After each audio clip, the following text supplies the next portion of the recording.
Okay, I think it's time I finally talk about one of the most beloved artists of all time. Bob Ross was born in 1942 in Florida. Growing up, he would often take care of injured animals, and at 18, he enlisted into the Air Force. This would change his life in two major ways. The first being he was kind of required to act tough and mean. He was the guy who would scream at you if you were late or if you didn't make your bed properly. He even got the nickname Bust 'em Up Bobby. He hated this, and he promised he would never ever raise his voice again after he left the military.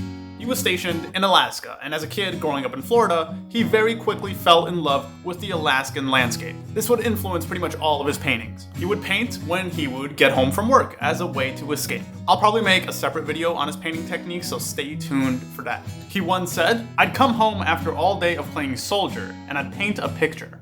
And I could paint any kind of world I wanted. It was clean, it was sparkling, shiny, beautiful.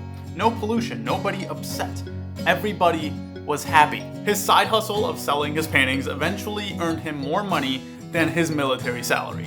So he decided to retire after 20 years of service. He met Annette Kowalski, who attended one of his sessions when he was working as a tutor. Annette helped him gather enough money so he could start his own company, Bob Ross Incorporated. They filmed his art class and they aired it at a station. And in 1982, PBS would sign him up for The Joy of Painting. His show would eventually air on over 275 stations for 11 years.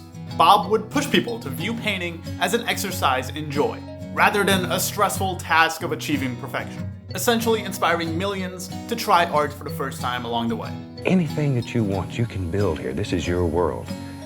Your dreams come real here. And I had a man come to me and he said, "Bob, I can never paint because I'm colorblind. All I can see is gray tones." So I thought today we'd do a picture in gray just to show you that anyone can paint. His show would be canceled in 1994 so that Bob could focus on his health. As a longtime smoker, Bob would die of lymphoma on July 4th, 1995. He died on Independence Day while he championed artistic liberation his entire career. Rest in peace, Bob. We wish you the absolute best that life has to offer. Have a super day. God bless.